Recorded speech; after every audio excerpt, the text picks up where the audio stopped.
माँ जी, तुम जैसे गांव में रहने वाले सच में गँवार ही होते हो क्या? तुम लोगों को न तो खाने का ढंग है, ना ही पहनने का। अरे नहाने के लिए ऐसे बर्तनों में कौन पानी गर्म करता है भला? तुमको इतनी भी तमीज़ नहीं है क्या कि घर में गीजर लगवा ले? पता नहीं मेरी भी मति मारी गई थी, जो अंकित के प्यार में इतनी अंधी हो गई थी कि एक बार भी उसके परिवार वालों के बारे में पता लगाने की नहीं सोची, और थोड़ा सा भी सब्र नहीं हुआ मुझसे कि मैं पागल शादी ही कर बैठी अंकित से। शायद मुझे ऐसा पता होता कि गांव की लाइफ स्टाइल इतनी बोरिंग होती है तो मैं अंकित से शादी करने के लिए कतई तैयार नहीं होती। नई बहू गरिमा यह सारी बातें अपनी सासू माँ सुमित्रा जी को सुना रही थी। सुमित्रा जी पढ़ी लिखी ऊंचे खानदान की एक सभ्य परिवार की सुशिक्षित महिला थी, इसलिए उन्होंने अपना बच्चा समझकर एक शब्द भी नहीं कहा। सुमित्रा जी का उसके विरोध में कुछ भी ना कहना गरिमा को और भी बुरा लगा, और वह पैर पटकते हुए वहां से अपने ऊपर के कमरे में चली गई। सुमित्रा जी और अशोक जी ने अपने 2 मंजिला पक्का मकान अपनी कमाई से बनवाया था। अशोक जी अपने ही गांव से लगे एक छोटे से शहर के एक बैंक में मैनेजर की नौकरी करते थे। उनकी तनख्वाह बहुत ज़्यादा नहीं थी, लेकिन वह अपने असूलों के पक्के थे। उनकी सोच थी कि वे किसी को देकर खाते थे, लेकिन किसी से लेकर नहीं खाते थे। इसलिए उन्होंने सुमित्रा जी के मायके से कभी भी दहेज की डिमांड नहीं की। सुमित्रा जी के पिताजी भी अशोक जी की ईमानदारी कर्मठता को देख कर अपनी बेटी की शादी उनसे कर दी थी। सुमित्रा जी बचपन से ही अपने पिता के घर में राजकुमारियों की तरह पली बड़ी थी, लेकिन पति के घर में आने के बाद बहुत सी चीज़ों के अभाव होने के बावजूद भी उन्होंने कभी यह एहसास नहीं होने दिया कि उन्हें किसी चीज़ की कमी के कारण असुविधा हो रही है, बल्कि वह हर परिस्थिति में अपने पति के साथ खड़े रहने की हर संभव कोशिश करती रहती थी, और उसी का परिणाम था उनकी इज्जत अशोक जी के नज़रों में बहुत ज़्यादा थी। लेकिन नई नवेली बहू गरिमा को तो ना ही किसी के मान सम्मान की चिंता थी, ना ही किसी के इज्जत की परवाह। उसके तो जो मन में आया बस वही बोल देती थी। उसने देखा उसकी शादी में उसके पापा ने बहुत सी कीमती सामान दिए हैं, लेकिन मेहमानों के आवभगत और लेन देन में व्यस्त होने के कारण दहेज का सारा सामान अस्त व्यस्त बिखरा पड़ा था। लेकिन शादी के दूसरे दिन ही गरिमा अपने मायके से आए सारे सामान को अपने कमरे में रखने के लिए कह देती है। उसने यह भी नहीं देखा कि किसी को फुर्सत है या नहीं। उसे तो बस यह लग रहा था कि उसका सामान सबसे पहले व्यवस्थित होना चाहिए। उसको किसी की सुविधा से कोई मतलब नहीं था, लेकिन शादी में व्यस्त होने के कारण किसी को भी समय नहीं था उसके सामान को व्यवस्थित करने का। लेकिन गरिमा की नज़र तो अपने मायके से आए हुए एसी, टीवी, फ्रिज और सोफे पर ही थी कि जल्दी से जल्दी वे सारे सामान उसके कमरे में सेट हो जाए। कहीं ऐसा ना हो कि किसी सामान को उसकी सासू माँ अपने कमरे या घर के किसी जगह में ना लगवा ले। शादी के तुरंत बाद वह बाथरूम में नहाने गई थी, तब भी उसमें इतनी समझदारी नहीं थी कि वह अपनी सासू माँ से कैसी बातें करे। उसने उसी दिन उल्टा सीधा सुना दिया था कि वह गीजर में गर्म पानी में नहाती है। उसकी आदत नहीं है भगोने में गर्म के पानी से नहाने की। यहाँ तो गीजर भी नहीं है, मैं ऐसे गंवारों की तरह नहीं नहा सकती। तभी सुमित्रा जी ने बात का बतंगड़ ना करते हुए उसे तुरंत भगोने में पानी गर्म करके दिया, ताकि बहू को किसी भी प्रकार की परेशानी ना हो। लेकिन गरिमा ने सुमित्रा जी को उस पर भी 4 बातें सुना डाली।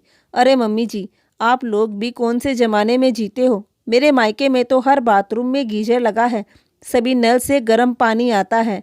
हम लोग जब चाहे तब गर्म पानी ले सकते हैं, और यहाँ देख लो, एक मग गर्म पानी के लिए भी 1 घंटा इंतजार करना पड़ता है। अरे ऐसे कैसे रह लेते हो आप लोग ऐसे घर में? बहू ने मुंह बनाते हुए अपनी सास पर व्यंग्य बाण छोड़े। फिर भी सुमित्रा जी ने उसे कुछ नहीं कहा और जल्दी से गर्म पानी लाकर दे दिया। गरिमा अच्छी तरह से नहाई धोई अपने कमरे में चली गई। उसका पति अंकित वहीं बैठकर ऑफिस का कुछ काम लैपटॉप पर कर रहा था। वह उस पर भड़कते हुए बोली, अरे यार, तुम्हारे घर में तो कोई व्यवस्था ही नहीं है। ना तो बाथरूम में गीजर है, ना ही किचन में आरओ का पानी है। मैं तो नॉर्मल पानी कभी पीती भी नहीं हूँ। तुम तो जानते ही हो यार। तुम ऐसा करना, मेरे लिए आरओ के पानी की बोतल मंगवा देना। मैं तुम्हारे घर का नॉर्मल पानी नहीं पीऊँगी, वरना तुम तो जानते ही हो मेरा गला खराब हो जाता है। कहीं मैं बीमार पड़ गई तो अंकित ने एक नज़र अपनी पत्नी की ओर देखा और मन ही मन सोचा, वाह रे आज की जनरेशन।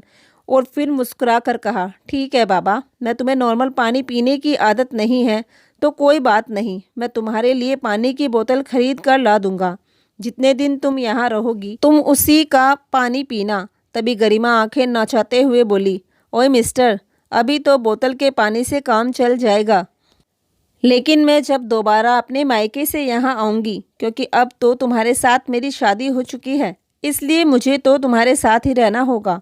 तब तो मुझे हमेशा आरओ के पानी की ज़रूरत होगी, इसलिए मेरे दोबारा आने से पहले किचन में आरओ और बाथरूम में गीजर लगवा देना, समझे। मैं तुम्हारी माँ की तरह भगोने से पानी गर्म करके नहाने वाली नहीं हूँ। तभी गरिमा को बुलाने एक बच्ची उनके कमरे में आई जो मेहमान थी। गरिमा तैयार होकर नीचे चली गई क्योंकि आज उसकी पहली रसोई थी। सुमित्रा जी ने उसे खाने में क्या क्या बनाना है सब समझाकर उसकी मदद के लिए अपने भतीजा बहू को कहकर वह दूसरे काम में चली गई। गरिमा ने पहले ज़्यादा खाना तो बनाया नहीं था, इसलिए वह मन ही मन चिड़चिड़ा रही थी। फिर भी वह मेहमानों के साथ मिलकर जैसे तैसे खाना बनाने लगी रही। जब सभी लोग खाना खाने बैठे तभी अशोक जी ने 2 रोटी और खाने के लिए मांग ली। तभी गरिमा खींचते हुए बोली, पिताजी, अगर आपको रोटी ही खानी थी तो आपको पहले ही बोलना चाहिए था ना। मेरे मायके में ऐसा नहीं होता कि जब जिसका जी चाहा वही खा लिया। वहाँ गिनकर रोटियाँ बनाई जाती है। ऐसा नहीं है कि आप जब भी बोल देंगे तो रोटियाँ तैयार मिलेगी। अब लीजिए मेरे हिस्से की रोटी, आज मैं चावल ही खा लूँगी। कहते हुए गरिमा गुस्से से अशोक जी की थाली में 2 रोटी पटकते हुए डाली और खुद चावल निकाल कर अपनी थाली में डालने लगी। अशोक जी अपनी नई नवेली बहू का ऐसा रूप देखकर आवाक रह गए। उन्हें अपने इस तरह के अपमान की तो सपने में भी उम्मीद नहीं थी। खैर, गरिमा का इस तरह का व्यवहार देखकर तो सुमित्रा जी भी चौंक गई थी, पर उनसे अपने पति का अपमान बर्दाश्त नहीं हुआ, इसलिए वो बोली, बहू, तुमने अपने हिस्से की रोटी क्यों दे दी? तुम मुझसे ले लो ना रोटी। आप तो रहने ही दीजिए माँ जी, जब ऐसा ही था तो पहले ही क्यों नहीं दे दी खुद की रोटियाँ। आप दोनों एक जैसे ही हो। अब चलिए चुपचाप खाना खा लीजिए और मुझे भी चैन से खाना खाने दीजिए। मेरे मायके में खाने के समय ऐसी बहस नहीं होती, कहकर गरिमा गुस्से से जल्दी जल्दी खाना खाने लगी और सबसे पहले खाना खाकर सारे बर्तन वहीं छोड़कर अपने कमरे में चली गई। शादी में आए 2-4 मेहमान जो रुके हुए थे वह भी गरिमा का ऐसा रूखा सा व्यवहार देखकर दंग रह गए, लेकिन किसी ने भी उस समय कुछ नहीं कहा। जब 2-3 दिनों के बाद सभी मेहमान चले गए तब गरिमा के मायके से आए सारे सामान की धीरे धीरे फिटिंग होने लगी। गरिमा के मायके से जितना सामान आया था लगभग सारे सामान को तो उसके कमरे में रखवा दिया था, लेकिन एक बड़ा सा टीवी था जिसे सुमित्रा जी ने सोचा इतने बड़े टीवी को कमरे में ना लगवाते हुए हॉल में लगा देंगे और हॉल का जो छोटा वाला टीवी है उसे बहू के कमरे में लगवा देंगे ताकि उनको भी असुविधा ना हो, क्योंकि इतना बड़ा टीवी इतने छोटे से कमरे में देखने से आंखों पर असर होता है। इसलिए उन्होंने इलेक्ट्रीशियन को बुलाया था। गरिमा ने जैसे ही अपने मायके का नया टीवी हॉल में लगा हुआ देखा तो उसके तन बदन में आग लग गई और गुस्से से चिल्लाते हुए बोली, आप लोगों की हिम्मत कैसे हुई इतने बड़े टीवी को हॉल में लगवाने की? मेरे पापा ने इतनी महंगी और ब्रांडेड टीवी मुझे मेरे कमरे में लगवाने के लिए दी थी, आपने हॉल में लगवा ली। किससे पूछकर लगवाया है आपने? सुमित्रा जी बहू की बातें सुनकर रो पड़ी। तभी अशोक जी बोले, अरे इसमें गुस्सा करने वाली कौन सी बात है बहू, तुम्हें नया वाला टीवी चाहिए तो वही टीवी लगवा देंगे तुम्हारे कमरे में। हमने सोचा इतना बड़ा टीवी और छोटे से कमरे में रहकर देखोगे तो कहीं आंखों में गलत असर ना पड़े, इसलिए हमने यहाँ लगवा दिया था। लेकिन कोई बात नहीं, अगर तुम्हें चाहिए तो हम अभी से निकाल कर तुम्हारे कमरे में ही लगवा देते हैं। तभी गरिमा बोली, हाँ हाँ, अभी के अभी इस टीवी को निकलवा कर मेरे कमरे में लगवाइए। मेरी आदत नहीं है ऐसे छोटे से टीवी में देखने की, आप लोगों की आदत होगी, इसलिए आप लोग ही देखिए। मेरे मायके में बहुत बड़ा टीवी लगा है, इसलिए मेरी आदत है बड़े टीवी में ही देखने की। ऐसे घटिया टीवी तो आप लोगों को ही मुबारक हो, कहकर गरिमा वहाँ से अपने कमरे में चली गई। सुमित्रा जी अपने पति अशोक जी से कहती है, क्यों जी, वैसे देखा जाए तो हमारे पास भी किसी चीज़ की कोई कमी नहीं है। आप भी नौकरी करते थे और हमारा बेटा भी नौकरी करता है, आपको अभी भी पेंशन मिलती है, हमारा घर खर्च अच्छी तरह से चल रहा है ना। इस घर में मुझे आज तक किसी भी चीज़ की कोई कमी महसूस नहीं हुई है, लेकिन जब से बहू हमारे घर में आई है तब से हमारे घर में कुछ ना कुछ कमी ही निकाल देती है। उसको तो ऐसा लगता है जैसे हमारे घर में कुछ भी नहीं है, सब कुछ उसके मायके से ही आया है। अभी हमारे घर आए उसे 4 दिन नहीं हुए हैं, लेकिन इतनी बातें सुना दी है कि 40 साल तक नहीं भूल पाएंगे। उसे अपने मायके का बड़ा घमंड है। अशोक जी सुमित्रा जी को समझाते हुए कहते हैं, कोई बात नहीं भाग्यवान, बहू अभी नई नई इस घर में आई है, धीरे धीरे हमारे घर का माहौल और हम सबको समझ जाएगी। लेकिन हद तो तब हो गई जब एक दिन गरिमा किसी काम से बाहर गई हुई थी और सुमित्रा जी की तबीयत ठीक नहीं लग रही थी, इसलिए उन्होंने सोचा क्यों ना घर के डेली के कपड़े गरिमा के दहेज में आए वॉशिंग मशीन में डालकर धो दिए जाए। सुमित्रा जी के घर में पहले सेमी ऑटोमेटिक मशीन थी जो कुछ ही दिनों पहले बिगड़ गई थी, इसलिए उन्होंने गरिमा के दहेज की फुली ऑटोमेटिक मशीन में सारे कपड़े डाले और पहले वाली मशीन की तरह पहले पानी भर दिया और डिटर्जेंट डालकर मशीन चालू कर दिया, लेकिन मशीन अनबैलेंस बताकर बंद हो गई और कपड़े धुले ही नहीं। सुमित्रा जी तबीयत खराब होने के कारण सोती ही रह गई। गरिमा जब घर पहुंची तो देखा मशीन में कपड़े पड़े हैं और बंद पड़ी है और कपड़े धुले भी नहीं हैं और सासू माँ बिस्तर पर आराम फरमा रही है, तो वह गुस्से से आग बबूला हो गई। फिर क्या था, वह दनदनाती हुई सुमित्रा जी के कमरे में गई और उनका ओढ़ा हुआ कंबल को खींचते हुए जोर से चिल्लाते हुए बोली, माँ जी आपने ये क्या किया। सुमित्रा जी हड़बड़ा कर उठी और कहा, क्या हुआ बहू, तुम इतना चीख क्यों रही हो। तभी गरिमा बोली, अच्छा चीखूं नहीं तो क्या आपकी आरती उतारूं। बहू क्या हुआ, थोड़ा शांत होकर मुझे बताओ, मेरी तबीयत ठीक नहीं लग रही है। सुमित्रा जी ने कहा, अच्छा तो सुनिए, जब आपको किसी चीज़ के बारे में मालूम नहीं रहता तो आप करती ही क्यों हैं। आपने पहले इतनी महंगी और फुली ऑटोमेटिक वॉशिंग मशीन चलाया था क्या, जो आज आपने मुझसे बिना पूछे चला लिया। और वहाँ जाकर देखिए उसका नतीजा क्या हुआ है, कपड़े जैसे के वैसे ही हैं और वॉशिंग मशीन बंद पड़ी है। गरिमा अपना कड़वा सा मुंह बनाते हुए बोली। तभी सुमित्रा जी हड़बड़ा कर उठी और धम से बिस्तर पर ही गिर पड़ी। उन्हें वहीं चक्कर आ गया, क्योंकि वह कुछ दिनों से उदास उदास सी रहने लगी थी, इसलिए खाना भी कम ही खा रही थी और ऊपर से तबीयत भी खराब हो गई थी, इसलिए कमजोरी के कारण उन्हें चक्कर आ गया। गरिमा अभी भी अपने मायके के गुणगान गाए जा रही थी। मेरे मायके में ब्रांडेड चीज़ें यूज करते हैं, आपने कभी फुली ऑटोमेटिक मशीन नहीं चलाई होगी, आपने पहले पाइप से पानी डाला होगा और इसलिए मशीन बंद हो गई। गरिमा ने एक बार भी सासू माँ की तबीयत के बारे में नहीं पूछा, बल्कि मायके के गुणगान करने लगी। अब कुछ दिनों बाद गरिमा को अपने मायके जाना था। सुमित्रा जी ने सोचा, बाजार की मिठाइयों में मिलावट होती है, तो क्यों ना घर पर ही शुद्ध देसी घी से मिठाइयाँ अपने हाथों से बनाई जाए, जिससे मिठाइयों के स्वाद में तो बढ़ोतरी होगी ही साथ स्वास्थ्य के लिए भी लाभदायक होगी। और उन्होंने एक से बढ़कर एक मिठाइयाँ घर पर ही बना दी और बहू से कहा, बहू इन मिठाइयों को अपने मायके में लेकर जाओ, देखना यह मिठाइयाँ सबको बहुत पसंद आएगी। सुमित्रा जी का इतना कहना था कि गरिमा उन पर भड़क गई और बोली, माँ जी आप अपने इस दकियानूसी ख्यालों से कब बाहर निकलेंगी। मेरे मायके में बड़े बड़े 5 स्टार होटल से मिठाइयाँ आती हैं, आपके जैसे घर की बनी हुई घटिया मिठाइयाँ नहीं खाते वे लोग। अगर मैं यह सब लेकर जाऊंगी ना तो मेरी तो नाक ही कट जाएगी। हम लोग अपना स्टैंडर्ड मेंटेन करके रखते हैं, आप लोगों का क्या, ना ही अपनी इज्जत की फिक्र है ना ही मान सम्मान की। लेकिन मेरे मायके में यह सब नहीं होता, समझी आप लोग ठहरे गांव वाले, आप लोगों का घर तो छोटा सा है और मेरे पापा की तो बहुत बड़ी हवेली है। मेरे पापा शहर के बहुत बड़े बिजनेसमैन हैं। वो तो अंकित मुझे पसंद आ गया, इसलिए मैंने पापा से उससे शादी करने की जिद की, उन्होंने मेरी शादी उससे कर दी, वरना आप लोग तो मेरे मायके वालों के मुकाबले कुछ भी नहीं हो। तभी अशोक जी को बहू की बातें बर्दाश्त नहीं हुई और वह बीच में टोकते हुए बोले, बहू अब लव मैरिज तो तुमने ही की है तो कोई क्या कर सकता है। हम लोग तो नहीं गए थे तुम्हारा हाथ मांगने, तुम्हें हमारा बेटा पसंद आया इसलिए तो तुमने उससे शादी की है। और रही बात हैसियत की, तो पैसे ही सब कुछ नहीं होते हैं बेटा, इंसान का व्यवहार ही सब कुछ होता है। चाहे तो तुम हमारे पूरे मोहल्ले पड़ोस, यहाँ तक कि मेरे ऑफिस में भी जाकर पूछ लो, कितना नाम और इज्जत है हमारी। तुम्हें सुमित्रा की बनी मिठाइयाँ नहीं ले जाना है तो मत ले जाओ, लेकिन बात बात पर अपने मायके की धौंस तो मत दिखाया करो। अशोक जी की बातें सुनकर बहू चुप तो हो गई, लेकिन उसका मन सुमित्रा जी द्वारा बनाई मिठाई काजू कतली पर था। वह मिठाई उसकी पसंदीदा मिठाई थी और देखने में किसी 5 स्टार होटल की मिठाई से कम नहीं लग रही थी। इसलिए उसने चुपचाप एक मिठाई का डिब्बा उठाया और अपने कमरे में चली गई। उसने सारा सामान पैक किया और फिर मिठाई का डिब्बा भी अपने कपड़े के साथ रख लिया। सोचा बाद में खा लेगी, लेकिन उस समय उसका मूड थोड़ा खराब था। लेकिन वह उस मिठाई को नहीं खा पाई और वह मिठाई लेकर अपने मायके चली गई। उसके मायके में जिसने भी उस मिठाई को खाया सब ने तारीफ की।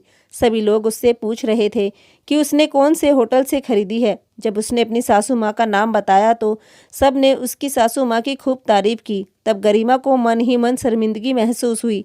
इधर सुमित्रा जी अपने पति अशोक जी से बोली, क्यों आपने उसे यह सब कह दिया, जाने देते। नहीं सुमित्रा, बात बात पर वह तुम्हारा अपमान करती रहती है। जब देखो तब तुम्हें अपने मायके का घमंड दिखाती रहती है। तुम भी किसी से कम नहीं हो, यह बात मैं अच्छी तरह से जानता हूँ, अशोक जी ने कहा। एक दिन गरिमा के मायके से अशोक जी को फोन आया कि गरिमा के छोटे भाई गौरव की सगाई है, जिसमें आप सभी को आना है। अशोक जी ने उन्हें बधाइयाँ दी और आने के लिए कहकर फ़ोन काट दिया। लेकिन जब गरिमा ने सुना तो वह बोली, देखिए पापा जी, आप लोग वहाँ आओ तो थोड़ा ढंग के कपड़े पहन कर आना। ऐसे फटीचर वाले कपड़े मत पहन लेना, वरना वहाँ उतने बड़े बड़े लोग होंगे, भरी महफिल होगी। तब ऐसा ना हो कि मुझे आप लोगों का परिचय देने में भी शर्मिंदगी महसूस हो। 4 लोगों के सामने मेरी नाक मत कटवा दीजिएगा, इसलिए पहले ही बता देती हूँ, वरना आप लोग कहेंगे पहले बताया नहीं। इतना कहकर वह अपने मायके चली गई। बहू के मायके में सगाई वाले दिन बेटा अंकित अपनी मम्मी पापा के साथ पहुंच गया। अपने मायके में अपने सास ससुर को आया देखकर गरिमा नाक भौं सिकोड़ने लगी। उसका व्यवहार उनके प्रति बिल्कुल भी अच्छा नहीं था। ना तो उसने अपनी सास के साथ अच्छे से बात की, ना ही मान सम्मान दिया। थोड़ी औपचारिकता निभाने के बाद, चाय पानी पूछने के बाद उनसे किसी ने भी बात नहीं की। दोनों सास ससुर जैसे तैसे उसके भाई की सगाई अटेंड करके घर वापस आए। दोनों पति पत्नी को बहू के मायके वालों का व्यवहार बहुत ही बुरा लगा। अब उन्होंने अपने मन में सोच लिया था कि शादी में नहीं जाएंगे, सिर्फ बेटा बहू ही चले जाएंगे। सगाई में हुए अपमान को वे दोनों अभी भी नहीं भूल पा रहे थे। बहू तो बहू, उसके मायके वालों ने भी उनके साथ ढंग से बात नहीं की। गरिमा तो बस अपने मायके का दिखावा करने में ही लगी हुई थी। अपने घर जाकर सुमित्रा जी ने अशोक जी से कहा, सुनिए जी, सगाई में तो हम लोग चले गए, लेकिन अब हम शादी में नहीं जाएंगे। और वैसे भी बहू को हमारा वहाँ आना बिल्कुल भी अच्छा नहीं लगा था। हाँ सुमित्रा, हम लोग शादी में नहीं जाएंगे। बेटा बहू अपने मायके गए। शादी अच्छी तरह से संपन्न हो गई और सभी लोग घर आ गए। एक दिन सुमित्रा जी के मायके से फ़ोन आया कि उनके भतीजे को बेटा हुआ है, तो उनको बधाइयाँ लेकर जाना था। सुमित्रा जी के मायके में यह प्रथा थी कि अगर मायके में कोई भी नए मेहमान का जन्म होता है तो बुआ बधाई लेकर आती है। इसलिए सुमित्रा जी को भी बधाई में ढेर सारा सामान लेकर जाना था। बच्चों के लिए कपड़ा, सोने चांदी के आभूषण, कपड़े, मिठाइयाँ और भी ढेर सारे उपहार लेकर जाती हैं। मायके में नन्हे मेहमान के स्वागत की खुशी में सुमित्रा जी बधाई के सामान की खरीदारी करने में जुट जाती है। वह बहुत ही प्रसन्नचित दिखाई दे रही है। उनके पैर तो मानो जमीन पर ही नहीं टिकते हैं। वह खुशी खुशी अपने पति से कहती है, सुनिए जी, कितने सालों बाद मेरे भाई के घर में खुशियों ने दस्तक दी है। मैं तो सोने की चैन, चंद्रमा वाला लॉकेट और बच्चे के हाथ का चूड़ामणि भी लूँगी और घर के सभी लोगों के लिए ढेर सारे उपहार भी ले जाऊंगी, क्योंकि बहुत दिन हो गए हैं भाइयों के घर गए। अशोक जी बोले, ठीक है सुमित्रा, तुम्हारा जो मन चाहे वह खरीद लेना, मैं अभी आया, कहकर वे अपने बैंक में जमा पैसे निकालने चले गए और उन पैसों से सुमित्रा जी की जो जो मांगे थी सारी पूरी कर दी। सुमित्रा जी बहुत ही खुश नजर आ रही थी। अशोक जी सुमित्रा जी को खुश देखकर बहुत ही आनंदित अनुभव कर रहे थे, वरना कुछ दिन पहले हुए आहत से वे दोनों पति पत्नी बहुत ही उदास हो गए थे। सुमित्रा जी ने एक सुंदर सा झूला भी खरीदा जो चारों तरफ रंग बिरंगे मोतियों की माला से सजी हुई थी। उसमें बीच बीच में सुमित्रा जी ने गुब्बारे चिपका दिए जो देखने में बहुत ही आकर्षक लग रहा था। गरिमा ने ऐसा सब अपने मायके में कभी नहीं देखा था, क्योंकि परंपरा के नाम पर उसके मायके में ऐसा कुछ भी नहीं होता था। उसे यह सब नयापन लग रहा था और अच्छा भी लग रहा था, और वह अचंभित भी हो रही थी कि उसकी सासू माँ के पास कितना दिमाग है। वह तो उन्हें बिल्कुल गंवार ही समझ रही थी। थोड़ी देर बाद सुमित्रा जी अपनी बहू से बोली, बहू तुम भी चलना मेरे साथ मेरे मायके, मेरे भाइयों ने तुम्हें भी निमंत्रण दिया है। तभी गरिमा आंखें नचाते हुए, मुंह मटकाते हुए बोली, ना बाबा ना, मैं आपके मायके, और वह भी गाँव में। मैं वहाँ जाकर क्या करूँगी माँ जी? मैं तो अपने घर में ही ठीक हूँ। ना आपके मायके में ढंग के घर होंगे, ना कोई ढंग की व्यवस्था होगी। मैं तो वहाँ एडजस्ट ही नहीं कर पाऊँगी। सुमित्रा जी प्यार से बोली, बेटा तुम एक बार तो मेरे मायके चलकर देखो, शायद तुम्हें वहाँ यहाँ से भी ज़्यादा अच्छा लगेगा। तभी अंकित भी वहाँ आ जाता है और कहता है, हाँ गरिमा मम्मी ठीक कह रही है, तुम एक बार मामा जी के घर चलकर तो देखो।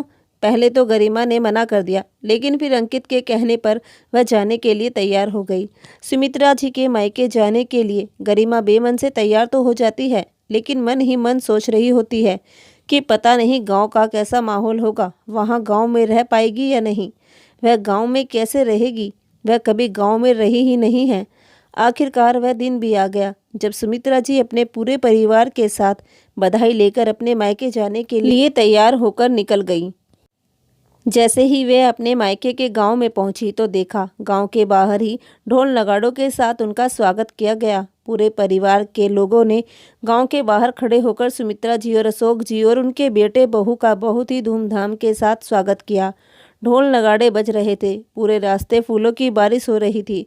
सुमित्रा जी के मायके के सारे बच्चे और औरतें खुशी से नाच रहे थे। सुमित्रा जी भी उनके साथ नाचने लगी। तभी सुमित्रा जी के सबसे बड़े भाई, जो कि लगभग 60 वर्ष के होंगे, उन्होंने एक सुंदर सी बग्गी जिसमें 2 घोड़े आगे लगे हुए हैं, उस बग्गी में अपनी बहन बहनोई उनके बेटे बहू को बैठाकर पूरे गांव में फेरी लगवाई। बहुत ही धूमधाम से वो उन सब का स्वागत करते हैं। ऐसे भव्य स्वागत को देखकर तो गरिमा की आंखें फटी की फटी रह गई। उसने तो सोचा था जब उसकी सास इतनी मिडिल क्लास है तो उनके भाई लोग तो उनसे भी घटिया होंगे, उन्हें तो बात करने की भी तमीज नहीं होगी, रहने खाने की तो दूर की बात। लेकिन इतना कुछ देखकर तो वह दंग रह गई। उसे तो अपनी आंखों पर विश्वास ही नहीं हो रहा था। जैसे ही पूरे गांव की सैर करके बग्गी मामा जी के घर के सामने रुकी, उसने देखा एक बहुत बड़ा शानदार घर बना हुआ है, जो इतना बड़ा है कि ऐसा लग रहा है मानो इतने बड़े घर में 4 से 6 घर एक साथ बन जाएंगे। गरिमा अपनी आंखों को बड़ी बड़ी करके गर्दन इधर उधर घुमा घुमा कर अपनी सास के मायके के घर को देखती रह गई।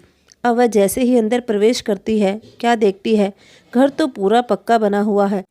घर का बाड़ा इतना बड़ा है कि उसमें 3 कार आराम से खड़ी हैं। बड़े बड़े दालान हैं, 3-3 आंगन हैं। एक आंगन में गाय भैंस बंधी हुई है, दूसरे आंगन में सभी लोग रहते हैं, जिसमें चारों तरफ कमरे हैं और दालान बने हुए हैं। और पीछे वाले आंगन में तो पूरी बगिया ही खिलखिला रही है। इतना शानदार घर देखकर गरिमा के तो होश उड़ गए।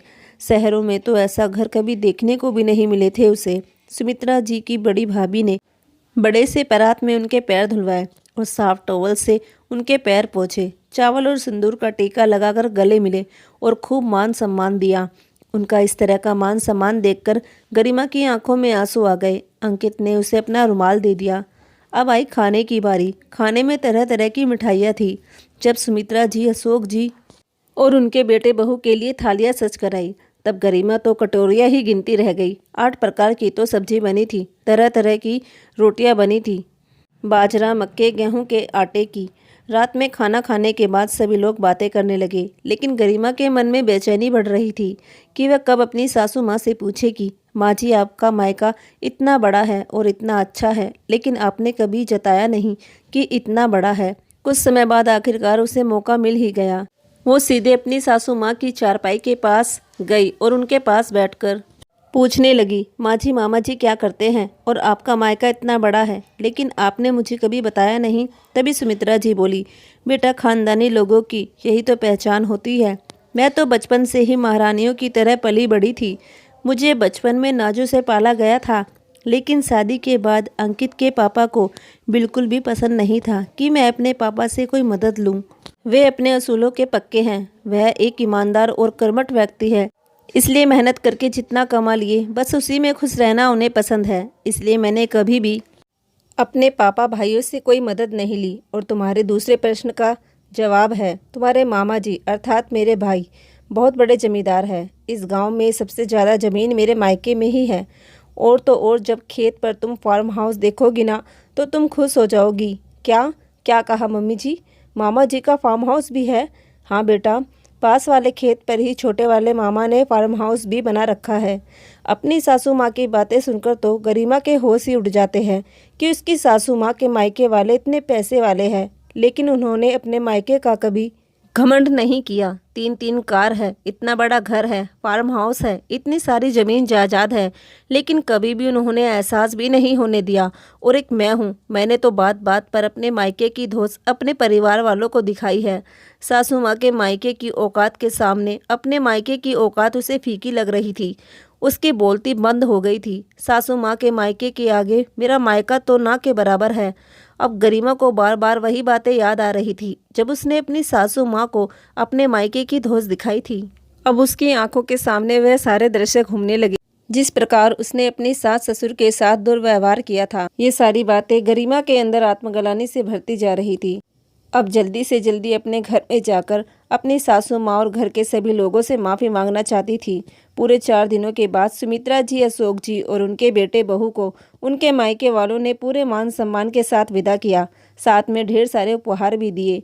गरिमा पहली बार सुमित्रा जी के मायके गई थी, इसलिए सुमित्रा जी के मायके वालों ने उपहार में गरिमा को बहुत ही सुंदर और महंगा डायमंड का सेट दिया, जिसे देखकर गरिमा की आंखें फटी की फटी रह गई थी, क्योंकि इतना महंगा और सुंदर डायमंड का सेट तो उसे अपने मायके से भी नहीं मिला था।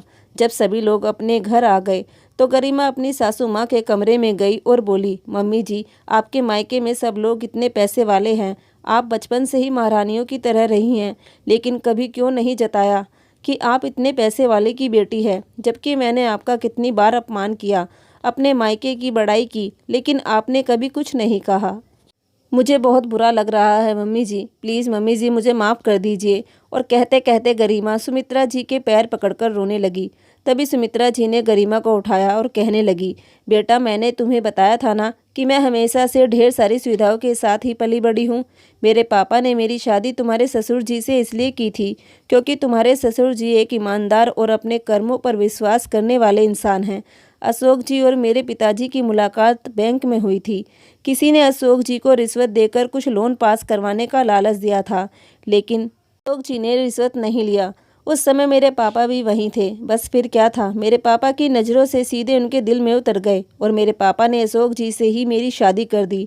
मैं भी एक कुलीन परिवार की लड़की हूँ। मैंने भी अपने जीवन में बहुत से उतार चढ़ाव देखे हैं, इसलिए तुम्हारे इतने ताने देने के बावजूद भी घर में कलह की स्थिति नहीं आने दी। मुझे विश्वास था तुम्हें एक ना एक दिन अपनी गलती का एहसास जरूर होगा और नतीजा आज तुम्हारे सामने है। इसलिए बहू शेर तो सास सवा शेर होने से ही काम नहीं बनता, बल्कि और बिगड़ जाता है, समझी बहू। इसलिए मैंने अपने मायके का जिक्र एक बार भी तुम्हारे सामने नहीं किया। सासू माँ की बातें सुनकर गरिमा ने अपनी सासू माँ को गले लगा लिया और रो रो कर फिर से माफ़ी मांगने लगी। तभी सुमित्रा जी मुस्कुराते हुए बोली, अरे बहू, मैं तो तुमसे कभी नाराज थी ही नहीं, क्योंकि मुझे मालूम था तुम अभी नादान हो और एक न एक दिन जरूर समझ जाओगी।